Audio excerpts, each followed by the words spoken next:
let me give you my little spiel that I always give. This is not an easy thing to do, especially with your peers, especially if you're not somebody who is very exuberant at all times and tends to be more cerebral.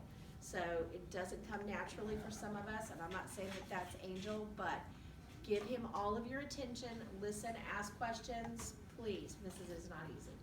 Okay. So this is part of my Capstone Project. This is just one little part of it.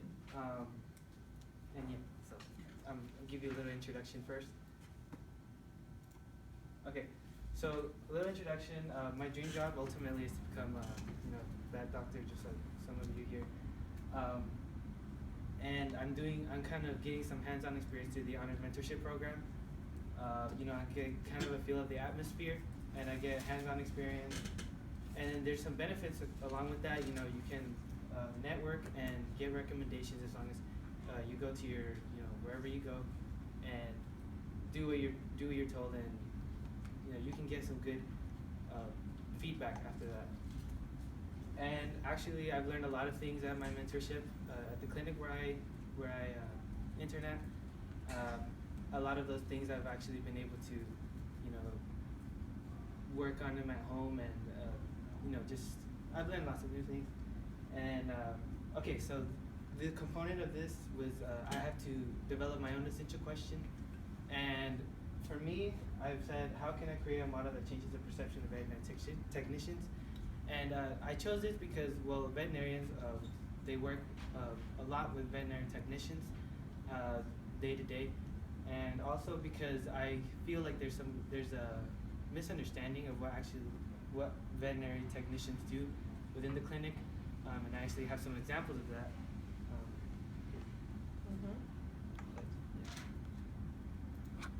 Okay, so I conducted my own survey. It's Google Forms, and here's one of the responses I got. It says, someone who operates on animals and takes care of them as they are sick. Now, the takes care of them as they are sick, that's really kind of relevant, but veterinary technicians do not operate on animals. That's actually the doctor who does that. And then here, and injections too. Injections are mainly performed by the veterinarian. But yeah, we'll look into that in a minute. Here's another example. Someone who studies bones. This is another response that I got. Not really, but you'll get to see why. I'm gonna outline the responsibilities and roles that veterinary technicians actually do with this. And here's another. This is the most common misconception that I get, mainly because of the word technician within the name. Veterinary technician. People often think that there's some kind of engineer and they deal with because there's a lot of machines within the clinic. People work with the X-ray machines, the autoclave and the anesthesia machine, and so people think a technician might work on these machines. Like this person put someone who works in engineering and fixes machines, but yeah, I'm here to kind of get that misconception out the way. So then I kind of thought of my own three main main impacts that veterinary technicians do to the clinic, and I chose these: quality animal care, productivity increase, and organization. And as I go through these, I want you to kind of reflect back on these 3 points. And essentially, this PowerPoint is this right here. This is the actual model, but I needed a representation so I can present it. So I put it onto a PowerPoint form so I can actually tell you about it too. So yeah, so kind of just think about these points as I go into what actual veterinary technicians do. So first we're going to start off with observation and nursing. Angel. Yes. He was an animal. I was actually just checking the pulse of, I was checking the heart rate of this animal. It was under anesthesia. Okay, so observation and nursing. So reporting animal status to veterinarians. Veterinarians can't always be on the lookout for other patients. Sometimes they're talking with a client or diagnosing other patients. So you need to have that extra hand helping you. But that's where the veterinary technician comes in. They help the veterinarian, assure that their patients are doing okay even after operations and such. And these records, there's a lot of records, this is just a little portion of it. They write a lot of that into the files, and they had to make sure everything that they see or hear from the client complain about their, something's wrong with their animal, they write it all down. They also help find any abnormalities. This is through any kind of vitals, checking heart rate, breathing, especially during operation, stuff like that. And Deadwood, go back. Sorry. And then medication, of course, the veterinary technician is able to give medication, but the actual doctor prescribes those medications. And then comforting environment. I think this is one of the most important ones, especially after an animal has gone through surgery. We have to make sure they're in a confined and comfortable place. You don't want an animal waking up to a lot of noises and being freaked out, especially after they just got an operation. Like so. Then restraining and medication. Okay, so restraining is an important technique I think veterinarian technicians have. Is that you giving the medicine? Yeah, I was actually giving an intranasal bordetella. That's a vaccine. Tell them what that is. It's basically a vaccine. It helps it's basically this. And how did you give it? Through the nose. I just put it in. I was gonna tell you about it. Okay. So yeah, I put it through the nose. That's why it's called intranasal. But back what I was talking about, the restraining. It's important for the veterinary technicians to know how to restrain an animal, especially because oftentimes these animals come in for the first time. They don't know what's going on, so they can go a little bit crazy. And so handling an animal correctly, the veterinarian is also able to observe wounds better and things in that nature. The doctor can also draw blood. Veterinary technicians can also draw blood or any other kind of bodily fluids.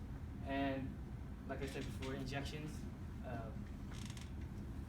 And yeah, prescriptions diagnosed by the veterinarian. Okay, and then samples and tests. Okay, so we know that samples and tests are very important when it comes to looking at what's wrong with the patient or seeing what kind of medications we need to give to them.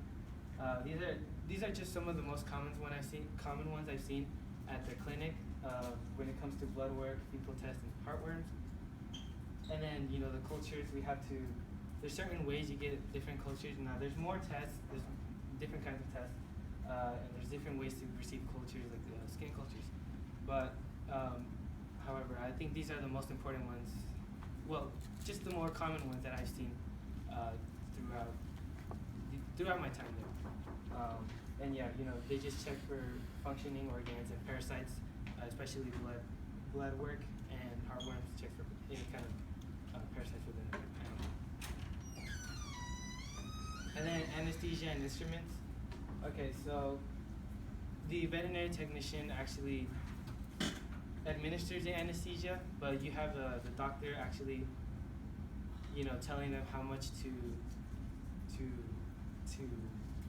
give to the animal to make sure they're not giving too much, or because too much can be really bad for the animal. And then they also had to monitor the animal during surgery, check its heart rate, make sure that no complications are happening when it comes to mechanical errors or human error. And preparation for the operation. Here I have this veterinary technician. She's actually preparing a surgical pack, and that's what the veterinarian uses to actually perform spays, neuters, and tumor removals and things like that. And after the surgery, the veterinary technicians clean everything. They put everything back together. And that's you giving anesthesia to the animal? Is that yeah, anesthesia or oxygen? No, that was actually anesthesia. They had already injected it with TKD to knock it out. And then I was just putting the mask on and then but yeah.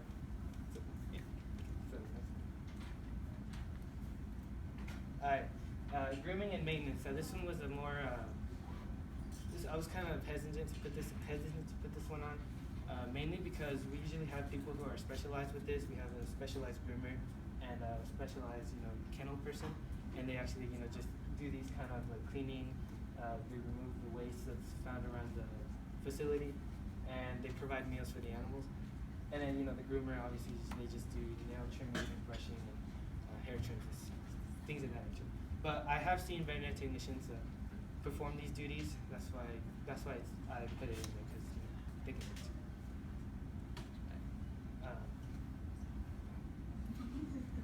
I just met people out. Now I just kind of wanted to give you a little. So this, like I said, was basically this in a PowerPoint form. This is the actual model, which answers my essential question of how can I create a model. So back to those 3 points that I told you about earlier. Could you actually go back to? Sure. Which one? To the 3 points. More. Right there. Okay, so quality animal care, productivity increase, and organization. If you look back at those, you can actually, after inside I put information based on that, and you can, kind of correlate those 3 points along with these 5 points that I put up here. And I also brought some props to kind of just give you a feeling. I'll just pass them around, I guess. I have actual X-rays from the clinic, but these are not just any patients. These are my dog's X-rays. He had a cancer in him, and he actually died. So you can get it. But I just passed it around. And yeah. Also, I have this kind of surgical pack. It kind of gives you a representation of what I was talking about when it comes to putting equipment together and you can actually see the heart, the lungs, and the actual cancer in there. Good job. And this was an actual pretty good piece that I got. The doctor allowed me to bring this into here. It was fluids. IV fluids, yeah. Intravenous fluids. Intravenous fluids. We give these to a lot of the animals that are dehydrated and things like that. Just pass this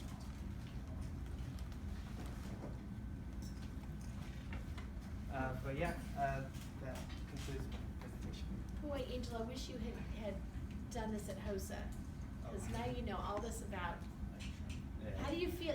How do you feel about what you did? Did you feel like you learned Yes. extremely Well, I think large amounts of? more. I think it's really important for me to learn, especially if I want to become like a doctor. I'm gonna be working with these people. Yeah. I need to know what they're like. If I know what they do, Right. that productivity increase that I said, I can use them efficiently.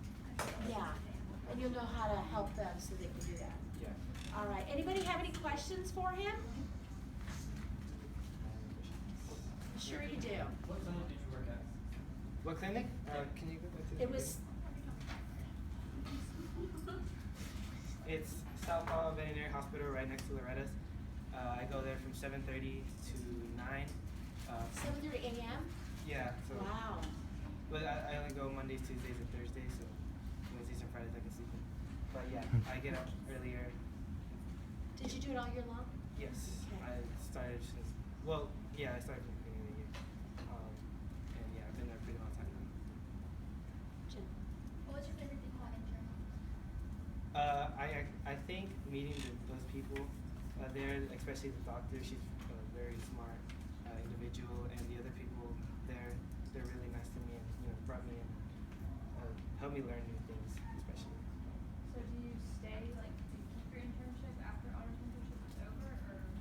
I'm pretty sure I can. I haven't really talked to them about it, but like, I think I haven't really taken to that part. Do you have to have a certain amount of hours of clinic time before you go to veterinary school? Yes. Okay. How many do you have to have? I believe last time I checked it was like $400. Okay, that's not too bad. I'll be doing this next year, so what are a few things you got to do that you found really interesting? He says, Like a few things you got to do that you found really interesting at the internship. I found a a lot of things interesting here. I've seen them do a lot of cool operations. They've removed tumors from dogs. I've seen them remove an eye from a dog. Spays, neuters, more common ones. But I think the surgeries are really interesting to watch. Any other questions? What was like working with the animals? Oh, it's fun. Actually, I get to take them out sometimes in the morning, and if we have a little bit of time, I get to play around with them, throw a ball around and back. So yeah. That it? Good job.